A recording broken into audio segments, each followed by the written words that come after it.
Hi everyone, I'm Ruth Basinski. You know, there's an awful lot to think about when we're treating trauma. We have to constantly be monitoring so many things.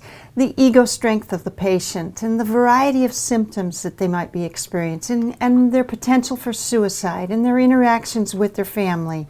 But in addition to that, we need to think culturally. We need to connect with the specific populations that we serve.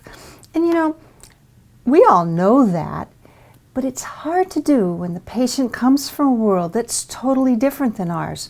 We've got to try to match our language and our interventions to that person, and if we don't know that world, that can be very challenging. And I was talking about that recently with my good buddy, Belleruth Naparstek. She was telling me about how she found that when she started a guided imagery for soldiers, using a calm, relaxed voice, that they found that very distant from what they were currently experiencing. And so she had to develop a new type of introduction to her guided imagery that was more effective and that met them more closely to where they were. So I asked her if she'd be willing to share that with us, and let's take a listen now as she shares with us how she came about developing that new approach, that new intro. Hi, Belleruth. Hi. Thanks for being here and for agreeing to share with us. Belleruth Naparstek is a licensed independent social worker from Cleveland and the originator of all of the wonderful Health Journeys CDs that many people have been using for so very long. And I was wondering if it would be all right if we played the intro, the special intro that you created for soldiers. I would love that. Thanks. And you know, I think it would be good if you told, before we play it, if you just shared a little bit of the backstory. How did this is a pretty unique story, how this got developed. Yeah, thanks. I love this story.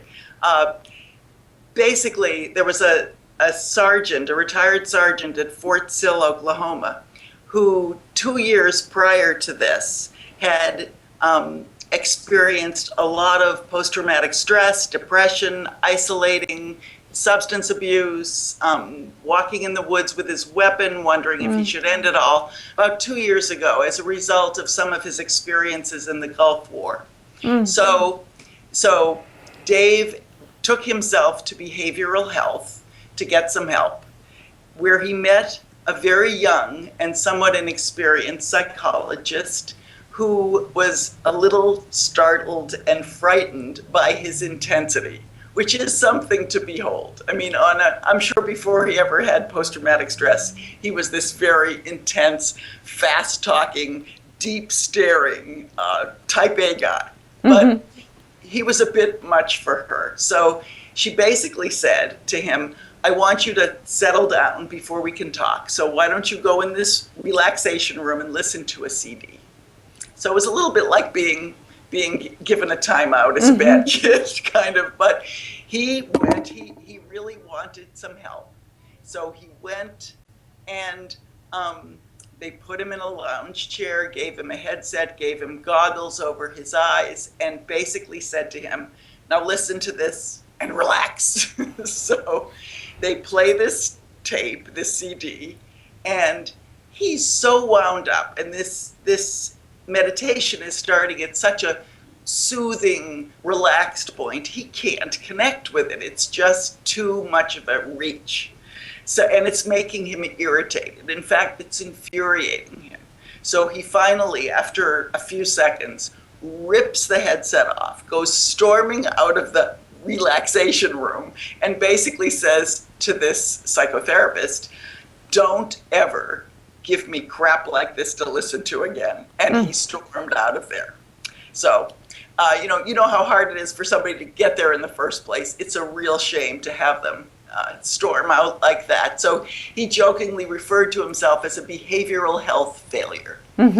Okay, flash forward 2 years later, Dave's young 14-year-old son shoots himself in the head and kills himself in his bedroom. Dave and the entire family, his wife and his younger son, are completely traumatized. Dave is devastated.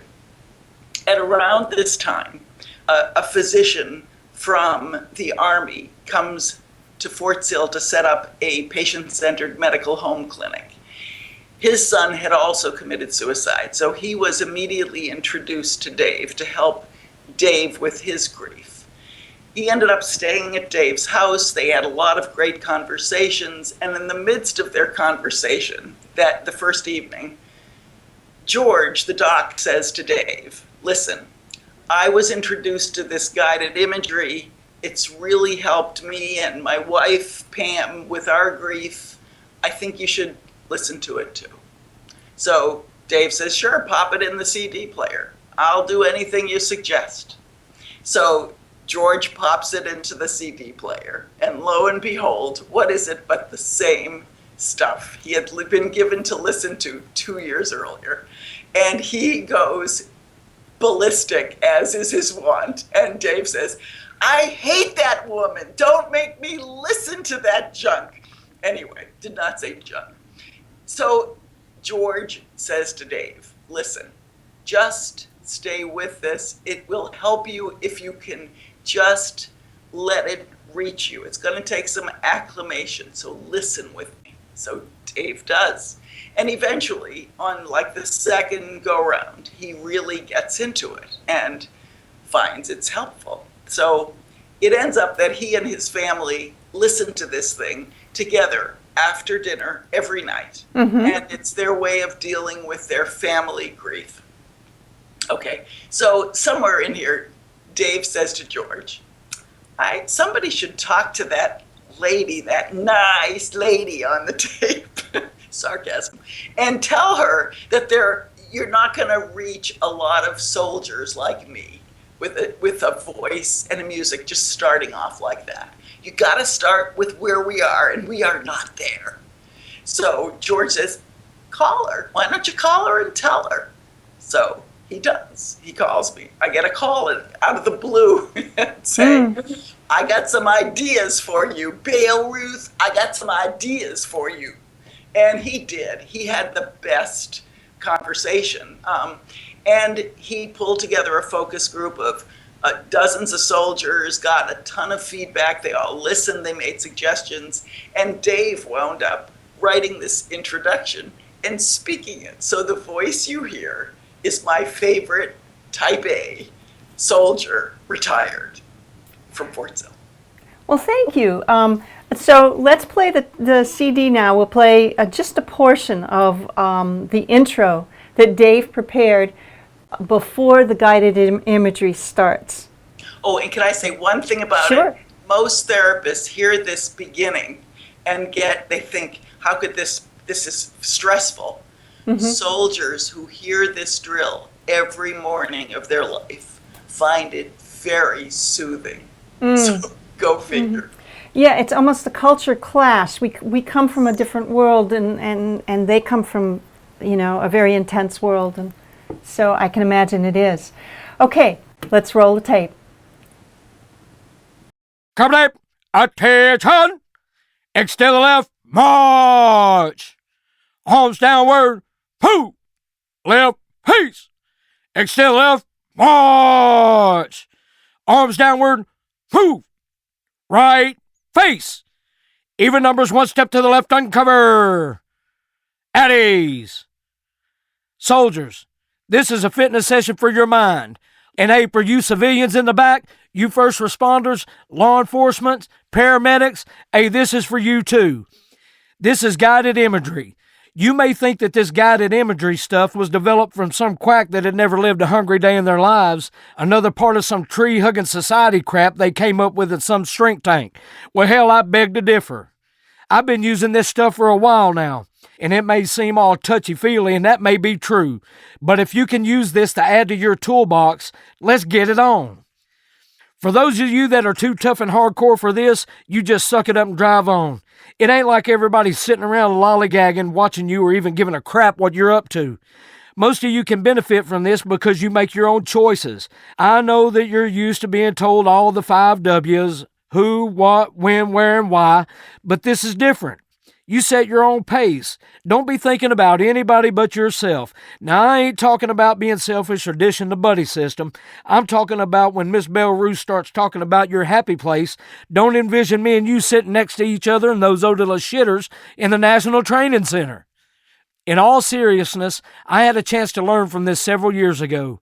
I was too tough for this type of sensitive BS.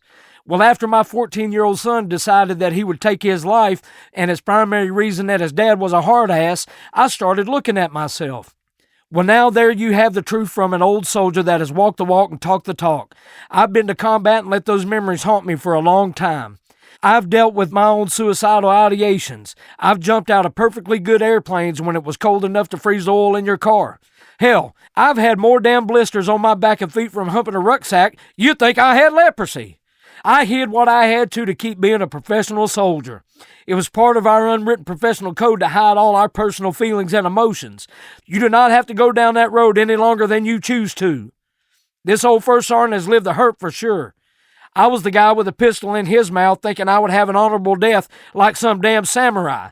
When I lost my son, I found out there is no honor in taking your life. I didn't realize that although it would stop my hurt temporarily, it caused everyone else to hurt for the rest of their damn lives. Bottom line up front, you have either experienced war, sexual trauma, or some other sort of tragedy. Hell, no matter what the cause, understand you're having a normal human response to tragic events. Only you can take point and get control of yourself. You may have to take medications for a while or maybe even for the rest of your life. This guided imagery is another tool that may help you along the way. Belleruth's going to be talking all nice and calm. I know you tough sons of bitches may have your panties in a wad, but just hear me out. That tough demeanor is the way we like to make 'em. I remember my tough guy days. I was one real badass. This other soldier came to work for our battalion, and hell, he was all calm and cool, collective when the chips were down, and hell, I wouldn't admit it to him, but I actually kind of admired him. And after a while, I started looking at myself and my mission focus and how I got the job done. Could I get it done? You're damn right. But I started looking at the toll that it took on myself and my soldiers, and I needed a better way. I went to talk to my first sergeant and explained to him my position, and hell, I fired myself so I could go to work for that guy. I thought I might get some of that through osmosis, but it didn't happen. We've been friends for almost 25 years now, and I respect him more today than I ever did. I've yet to master the art of myself. Through guided imagery, I'm learning to take a step back, to look at how I'm interpreting my mission, to look at my focus, to care for myself, to care for my family and my soldiers better. I've been using this guided imagery for a while now, and let me tell you, there ain't many things that have helped me more than this. With guided imagery, I've been able to minimize the use of the old pill box, and I'm sure my liver is thankful for it. Enough said.